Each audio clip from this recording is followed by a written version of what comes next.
Hello and welcome. मैं विकास राय आप लोगों का स्वागत करता हूं आपके और हमारे खूबसूरत से चैनल एलिक्सर सर्कल पे, और उम्मीद करता हूं कि आप लोग अच्छे से पढ़ाई कर रहे होंगे। आज जो हम पढ़ने वाले हैं टॉपिक वो है फिजिक्स का, एनसीईआरटी का chapter number 9, force and law of motion. तो आइए शुरू करते हैं force and law of motion. सबसे पहले फोर्स कहा किसे जाता है ये देखते हैं। तो फोर्स जो होता है वो हमारे एवरीडे लाइफ में भी होता है। कैसे? कोई भी चीज़ उठाना, खींचना, पुशिंग, पुलिंग, स्ट्रेचिंग, लिफ्टिंग, कोई भी काम हम कर रहे हैं उसके अंदर फोर्स होता है, यानी बिना फोर्स के कोई कार्य किया ही नहीं जा सकता। तो यहाँ पे मैंने फोर्स की डिफाइन लिख दी है, पुश और pull acting on a body is called force. यानी किसी भी चीज़ को खींचना या धक्का देना, कोई भी चीज़ हमारी तरफ आ रही है, अगर मैंने उसे रोक दिया, यहाँ क्या किया, मैंने उसे रोकने के लिए बल लगाया, तो ये जो बल लगाया इसी को कहते हैं फोर्स। या कोई भी चीज़ मुझे अपने से दूर करनी है, उसे मैं क्या करूँगा, पुश करूँगा, धक्का दूंगा, तभी वो मेरे से दूर जाएगी, तो ये क्या हो गया, फोर्स। तो फोर्स के ऐसी बहुत सारे एग्जाम्पल हैं। पुश और pull acting on a body is called force. अब मैं आपको बताता हूं, जो फोर्स होता है उसके पास दो चीजें होती हैं, मैग्नीट्यूड और डायरेक्शन। दोनों चीजें हमें इसमें पता होती है। The force has magnitude and direction. Magnitude और डायरेक्शन पता होती है, इसीलिए जो फोर्स होता है वो क्या होता है, वेक्टर क्वांटिटी होती है। Force is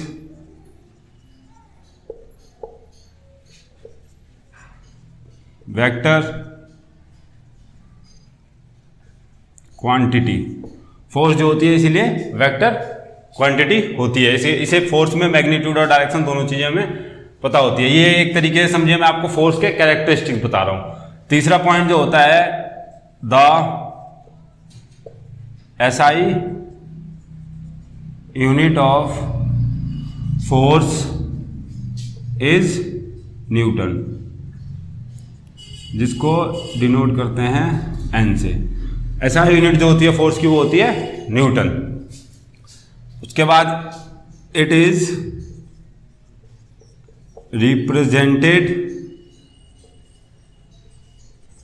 represented by capital F. जो फोर्स होता है उसे कैपिटल एफ द्वारा दर्शाया जाता है। यहाँ पे मैंने एक्सप्लेन कर दिया फोर्स और उसके कुछ कैरेक्टरिस्टिक्स। पहले फिर एक बार आपको रिवाइज करा देता हूँ, फोर्स किसे कहते हैं। अब पुश और pull acting on a body is called force. The force has magnitude and direction. Force is a vector quantity. The SI unit of force is newton. It is represented by F. अब यहाँ पे force के बाद हम लोग जो पढ़ने वाले हैं, फोर्स जो होते हैं वो दो टाइप के होते हैं। दो टाइप के कौन कौन से होते हैं, balanced force and unbalanced force. उससे पहले मैं आपको बताता हूँ फोर्स के कुछ इफेक्ट्स बताता हूँ, फोर्स का प्रभाव क्या क्या होते हैं। Effects of force. Effects of force. Force के प्रभाव क्या क्या होते हैं। The force can change the speed of a moving body. Force क्या कर सकता है, किसी भी मूविंग बॉडी जो स्पीड हो जिसमें, उसकी स्पीड को चेंज कर सकता है। Force can change the speed of a moving body. क्या कर सकता है, कोई भी चीज स्पीड में आ रही है, फोर्स क्या कर सकता है, उसे चेंज कर सकता है। ये फोर्स का पहला प्रभाव है। दूसरा प्रभाव को बताता हूं, दूसरा इफेक्ट फोर्स का। The force can change the direction of a moving body. किसी भी मूविंग बॉडी का डायरेक्शन भी चेंज कर सकता है फोर्स। तीसरा, the force can change the shape and size of a body.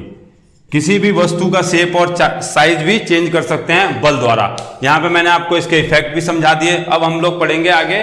Force जो होते हैं वो दो टाइप के होते हैं। दो टाइप के कौन कौन से होते हैं, balance force and unbalance force. तो पहला जो हम पढ़ने वाले हैं वो है हमारा बैलेंस्ड फोर्स। बैलेंस्ड फोर्स किसे कहा जाता है,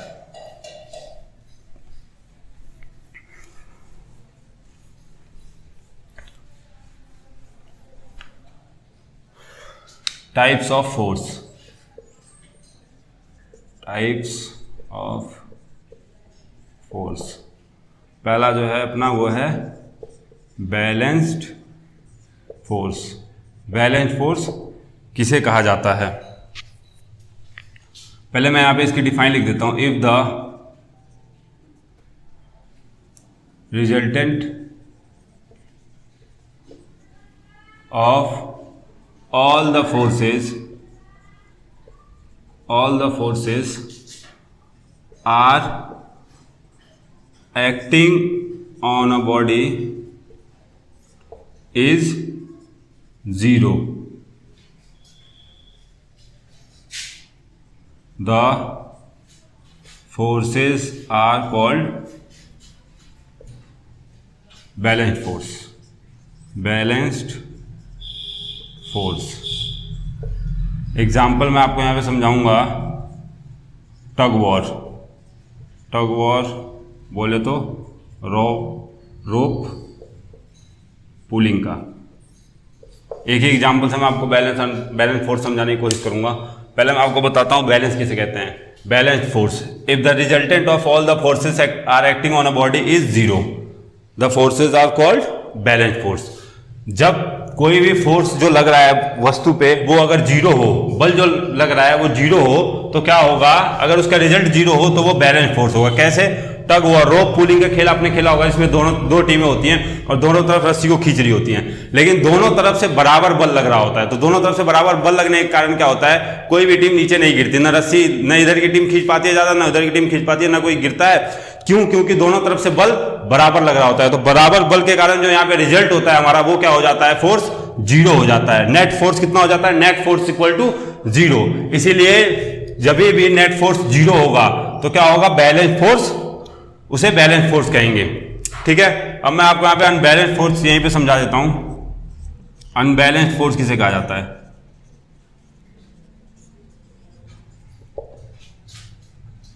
इफ द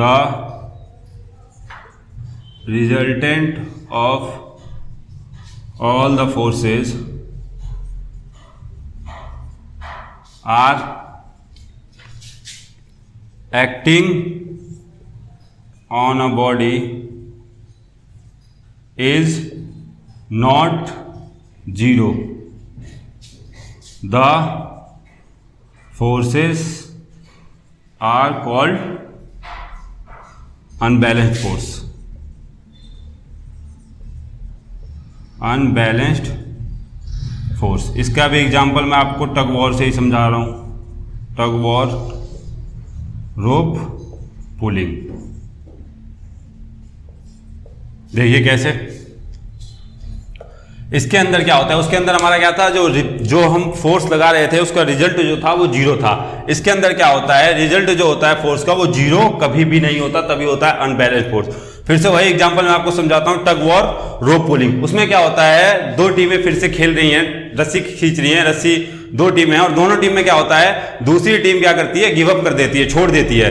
तो क्या होता है? सामने वाली टीम नीचे गिर जाती है पीछे की तरफ। यहाँ पे क्या हो रहा है? एक तरफ से छोड़ दिया गया, यहाँ पे क्या हो? एक तरफ से ज्यादा बल लग गया और एक तरफ से बल जो था वो जीरो था, जिसके कारण क्या हो गया? अनबैलेंस फोर्स हो गया। लेकिन ऊपर वाले बैलेंस फोर्स में क्या होता? दोनों तरफ जो रिजल्ट था वो क्या था? जीरो था। और यहाँ पे क्या हो रहा है? एक तरफ से बल ज्यादा लग रहा है और दूसरी तरफ से क्या हो रहा है? कम लग रहा है। तो यहाँ पे जो रिजल्ट होता है वो क्या होता है? जीरो नहीं होता, उसे कहते हैं अनबैलेंस फोर्स। अगर आप इसे उतारना चाहें तो उतार सकते हैं, बहुत ही आसान लैंग्वेज में मैंने लिखा है ये। अब हम लोग आगे जो पढ़ने वाले हैं वो है मोशन के लॉज, लॉ ऑफ मोशन।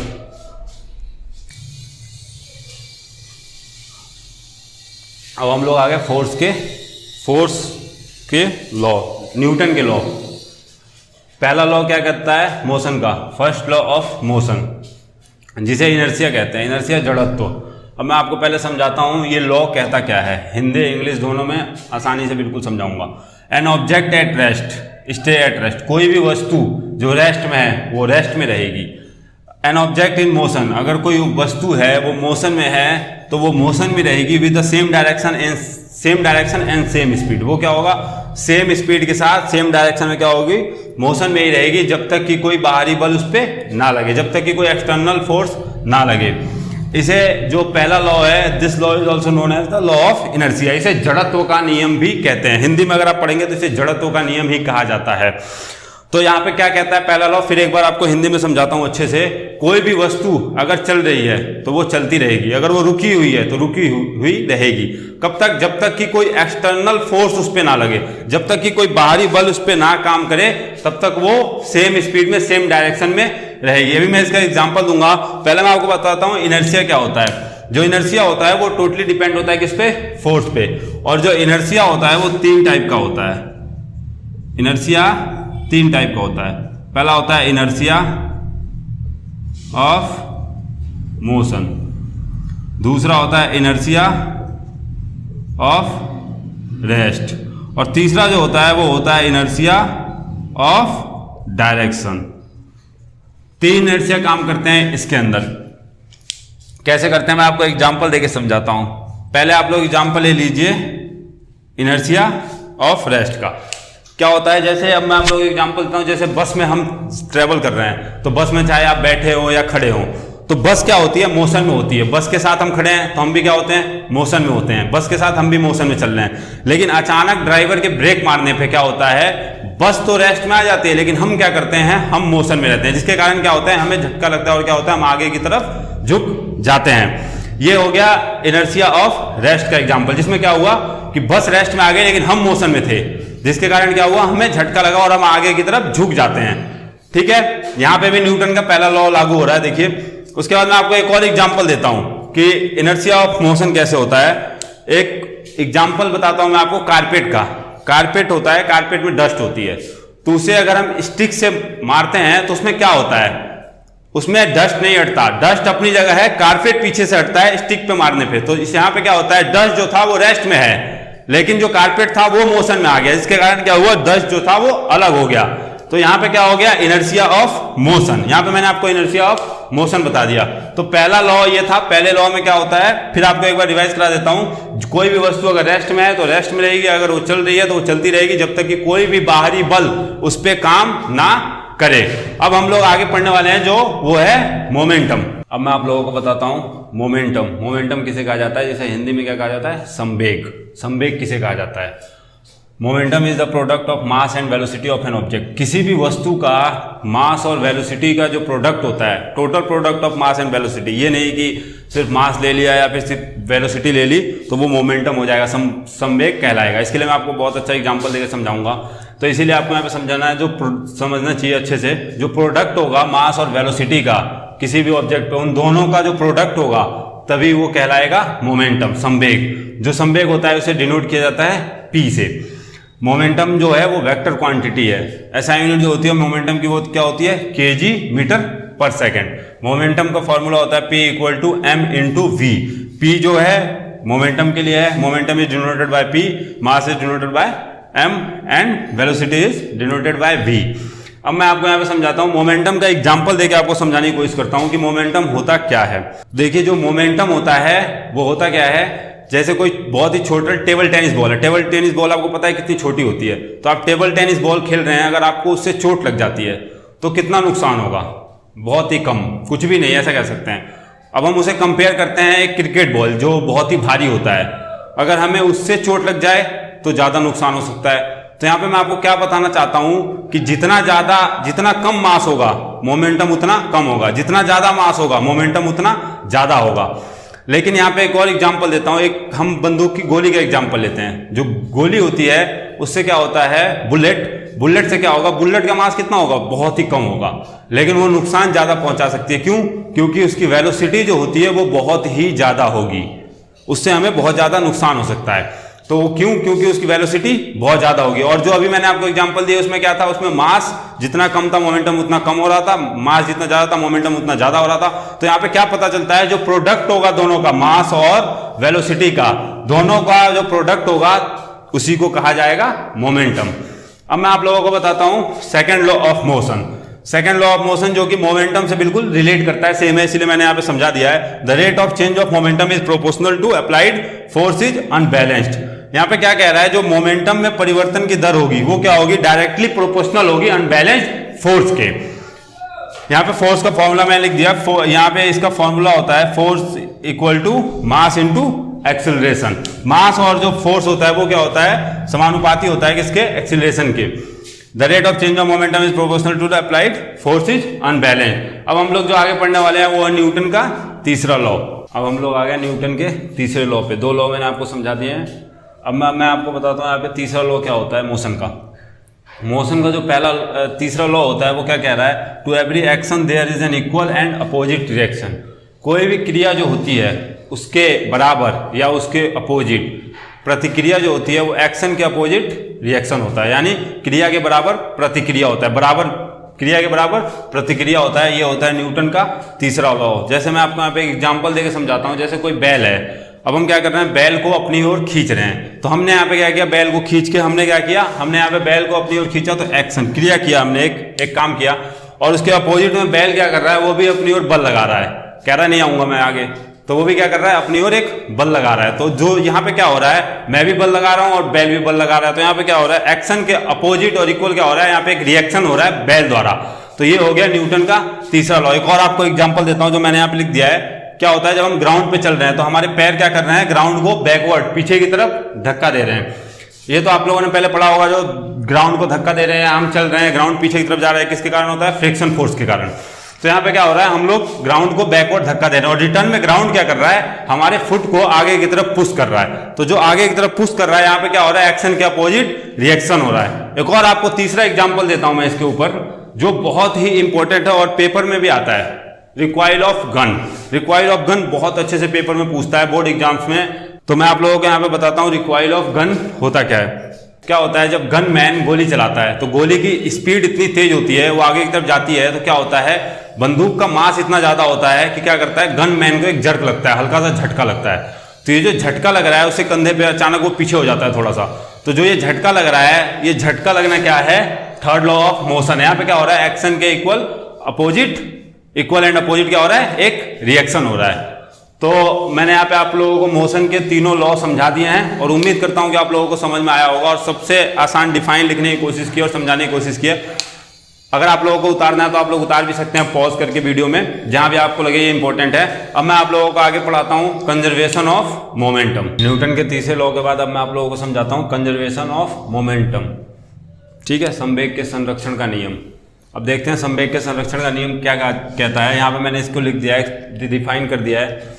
देखिए, व्हेन टू बॉडी, टू और मोर, दो भी हो सकते हैं और दो से ज्यादा bodies act upon one another, जब एक दूसरे पे क्या होगा, कोई भी दो और दो से ज्यादा बॉडी अगर एक दूसरे से टकराती हैं तो क्या होगा, उसमें उनका जो मोमेंटम होगा वो कांस्टेंट होगा और उस पर कोई भी बाहरी बल कार्य नहीं करेगा। कैसे, मैं आपको यहाँ पे एग्जांपल देके समझाता हूँ छोटा सा इसका। जैसे कोई एक कार है, छोटा सा ये कार है, सपोज कीजिए ये कार है, ठीक है, कार अपना क्या है, U1 हो गया, ठीक है, M1 हो गया। सपोज कीजिए ये कोई कार है और ये हो गया M1। यहाँ पे एक बड़ा सा ट्रक है, ये हो गया M2, ठीक है। इस UN है, ये U2 है, इसकी वेलोसिटी UN है, U2 है, इनिशियल है बिल्कुल।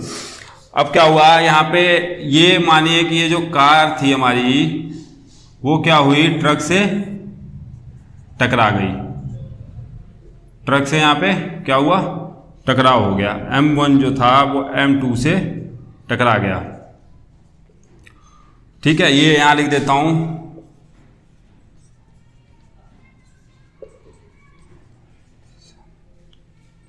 मोमेंटम।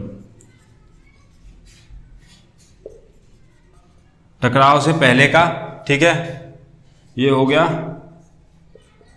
कोलिजन और ये हो गया तीसरी कंडीशन जो आती है, ये हो गया मोमेंटम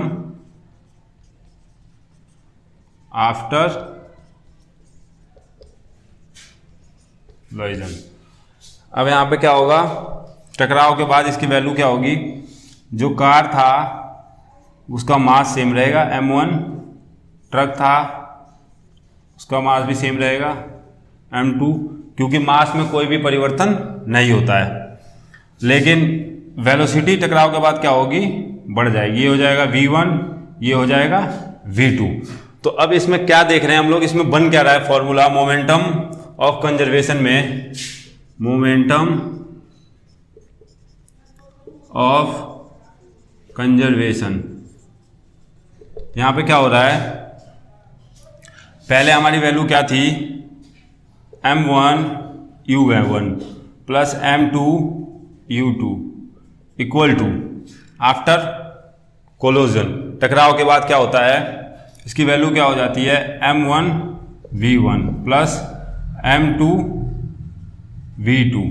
यहाँ पे क्या हो रहा है, जो मास है वो बिल्कुल ही कांस्टेंट है, जो मास है उसके अंदर कोई भी परिवर्तन नहीं आया है और इस पे किसी भी एक्सटर्नल फोर्स ने काम नहीं किया है। एक बार दोबारा मैं आप लोगों को इसका रिवाइज करा देता हूँ। क्या होता है, जब कोई भी दो बॉडी टकराएगी, संरक्षण का नियम क्या कहता है, कोई भी दो बॉडीज आपस में टकराएंगी तो उसमें जो संवेग होगा वो क्या होगा, कांस्टेंट रहेगा। कांस्टेंट क्या होता है, फिक्स रहेगा, कोई भी चेंज उसके अंदर नहीं होगा और उस पर कोई बाहरी बल भी कार्य नहीं करेगा। जैसे देखिए यहाँ पे एक कार है, एक ट्रक है, तो ये हो गया m1, कार क्या हो गया m1 m2, ये इनका मास हो गया, और जो ये हो गया u1 u2, u1 क्या हो गया, ये हो गया कार की वेलोसिटी और u2 हो गया ट्रक की वेलोसिटी।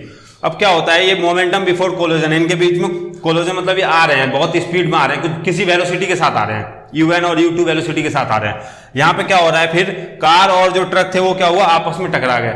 टकराने के बाद क्या होगा, टकराने के बाद जाहिर सी बात है कि वेलोसिटी उनकी थोड़ी सी बढ़ जाएगी, आगे पीछे हो जाएंगे थोड़े बहुत। तो क्या होता है, यहाँ पे वेलोसिटी बढ़ जाती है, तो टकराव के बाद यहाँ पे क्या हो रहा है, जो हमारा मास था वो तो सेम में रहेगा, मास में कोई चेंज नहीं होगा, लेकिन वेलोसिटी क्या होगी, चेंज हो जाएगी, थोड़ी सी बढ़ सकती है। तो v1 v2 हो गया। अब यहाँ पे देखिए मैंने यहाँ पे इसका इक्वेशन लिख दिया है मोमेंटम कंजर्वेशन का। जो हमारा पहले इक्वेशन था वो क्या था, टकराव से पहले m1 u1 plus m2 u2 equal to किसके है, m1 v1 plus m2 v2। यहाँ क्या हो रहा है कि जो कंजर्वेशन ऑफ मास है वो क्या हो रहा है, चेंज नहीं हो रहा है, जो वैल्यू है इसकी वो बिल्कुल ही कांस्टेंट रह रही है, उसमें कोई भी चेंज नहीं आ रहा है। मास में मास बिल्कुल सेम रहेगा और इस पर कोई भी बाहरी बल कार्य नहीं करेगा। अब कंजर्वेशन ऑफ मोमेंटम से रिलेटेड जो डेरिवेशन है और इससे रिलेटेड, इस चैप्टर से रिलेटेड जितने भी न्यूमेरिकल्स होंगे उसके लिए मैं आपको एक सेपरेट वीडियो में उसे समझाऊंगा, ताकि आप लोग आसानी समझ पाएं और हमारी ये वीडियो भी ज़्यादा लंबी ना हो पाए। इसीलिए मैंने इसे यहाँ पे खत्म कर दिया है इस टॉपिक को, और उसके लिए हम एक सेपरेट वीडियो बनाएंगे। उम्मीद करता हूँ कि आप लोगों को ये वीडियो पसंद आई होगी। इस वीडियो को मैंने बहुत ही आसान बनाने की कोशिश की है। अगर आपको हमारी वीडियो से रिलेटेड कोई भी सजेशंस हो तो कमेंट बॉक्स में ज़रूर बताएं। अगर आप हमारे चैनल पर पहली बार आए हैं तो लाइक शेयर सब्सक्राइब जरूर करें। धन्यवाद।